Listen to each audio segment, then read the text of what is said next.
Hello, survivors. The world is dead. Long live the new world. When the chaos reigns and the survivors sort things out in endless battles, we all need a place to calm down and take a breath. Well, you've found this place. Here, in the garage, you can learn a lot about the wastes straight from the devs. And don't forget that we now also have the Crossout show here. The best designers and drivers can compete for prizes. Get in, watch, take part. Make yourselves comfy, fellas. It's go time. There are two awesome fast-speed crafts in the garage today. One consists of 10 parts, the other one of 80. If you wish to present your craft in the show, upload it to the exhibition. The most creative works will most definitely appear at the proving ground out of the garage.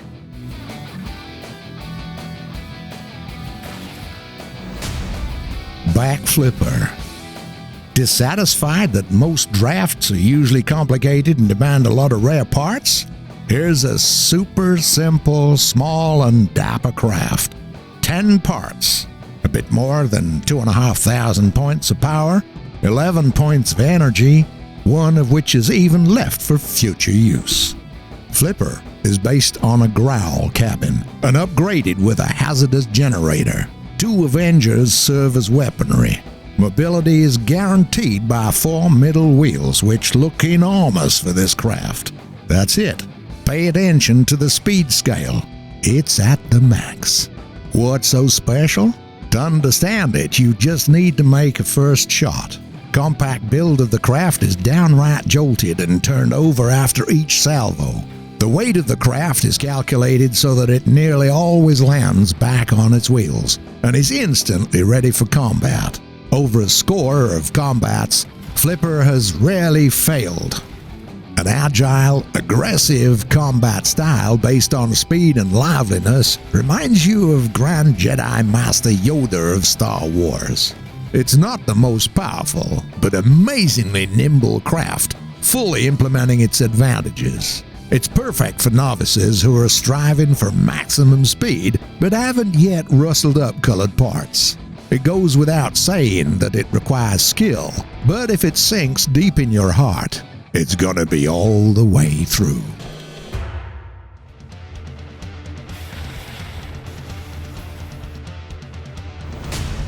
Blade of Death. Practically an antipode of the previous craft, a complex build of 80 parts. Impressive, even with its looks. It's very similar to sports cars, which existed before the Crossout. Then they were owned only by the rich. Honestly, nothing much has changed since then. As you can see, many parts belong to the covering and are simply for design. The craft is built on Scientist's cabin. Same goes for the wheels. An improved engine, 2 Bumblebee missile launchers, and an increased combat stock. With such looks, the inside of the craft might seem a bit too simple. Decent acceleration, gorgeous maneuverability, and limitless style. These are the 3 strengths of this ride. After each Bumblebee salvo, you need to reload. But with accessible mobility, it's not an issue. A nice craft without any finesse. Advantages are evident, no surprises in the process. If it wasn't for the obvious obsession with the looks, the craft might have been more powerful. But what's the point then if the idea is lost? Survivors, there is a new section in the show. Here, we're gonna tell you about the local market, where stuff is sold and coins are earned. In the previous episodes of the show, we've mostly stayed away from trading. So, let's make some things clear. Major currency in the Crossout world is coins.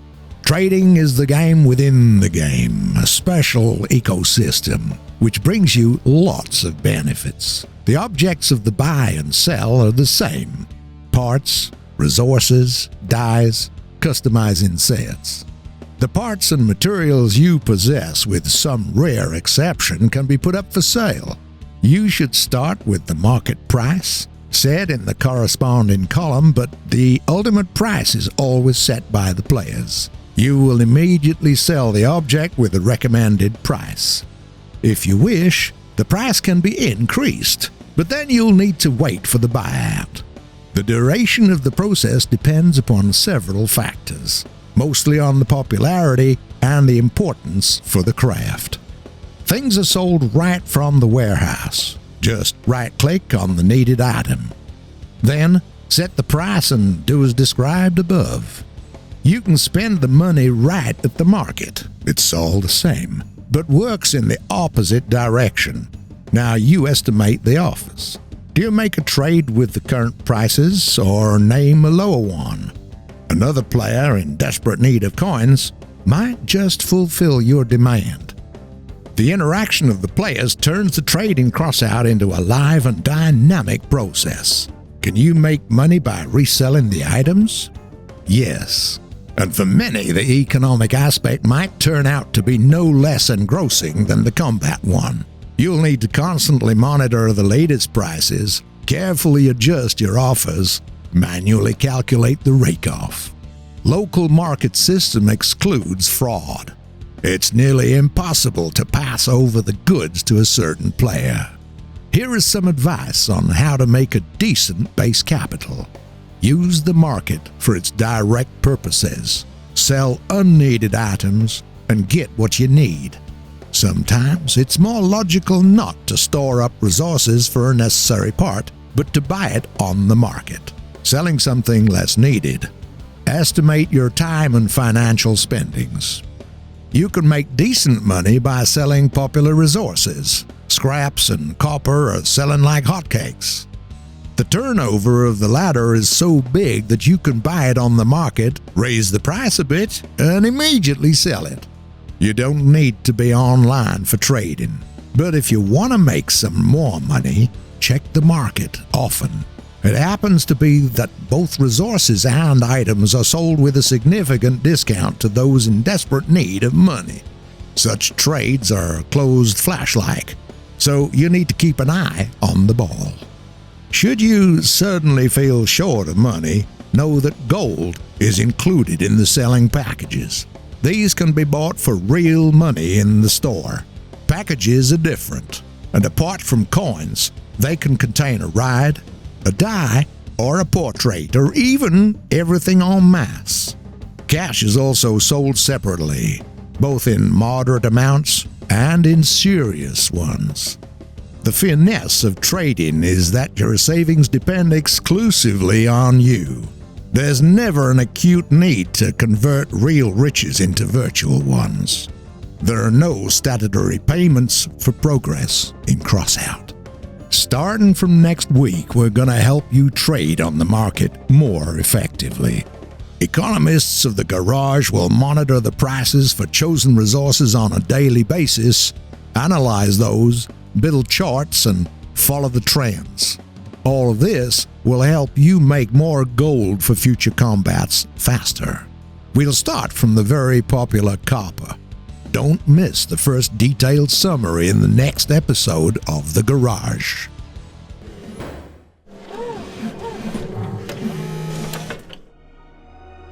This unfinished outpost on the city outskirts never raised much interest among the raiders.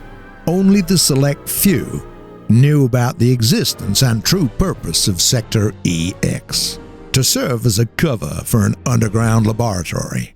Before the Crossout, the builders managed to construct an underground bunker, but the building itself was never finished. After 20 years, nature has won the construction site back, and there's little left from a once solid structure. Only fortification stood the test of time, still serving as a serious obstacle to Sector EX. This, the name behind the place, and occasional broken turrets lead to the idea that the territory was once under the watchful control of the military. Although the witnesses of those events cannot be found, and no one will take it for granted, the rusted ruins still keep their secrets. One night, in a gathering at the bar, Someone lost information about the location of Sector EX in a card game, and the next night, armed groups found each other there so that the secrets of the underground laboratory could be left to one of them. Who's been asking to make a night map for so long? Here you go. A new PvP map is available in the head-on battle. This means that two teams will fight for the territory in the middle. The layout is not elaborate, which makes the fights either quick or very steady. You can get to the site of the battle from both respawn points in a matter of seconds. Should you make a detour, you'll turn up at the second floor. However, there are no serious covers there. If you turn a corner after the starting point, you'll find a small, improvised tunnel with fortifications of half-ruined concrete walls. This is probably one of the most protected positions of this fairly open map. There are no craft limits here. Moreover, you are welcome to boldly experiment.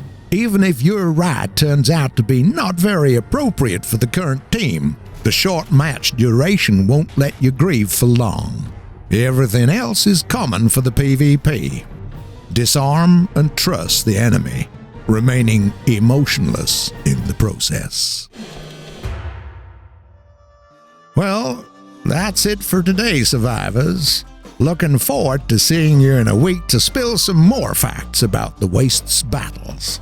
Don't waste your time. Gain experience and toughen up in fights. Also, subscribe. And do me a favor, will ya? Tell your friends about this show. Leave comments below. It's important for us to know your opinions. Be seeing ya.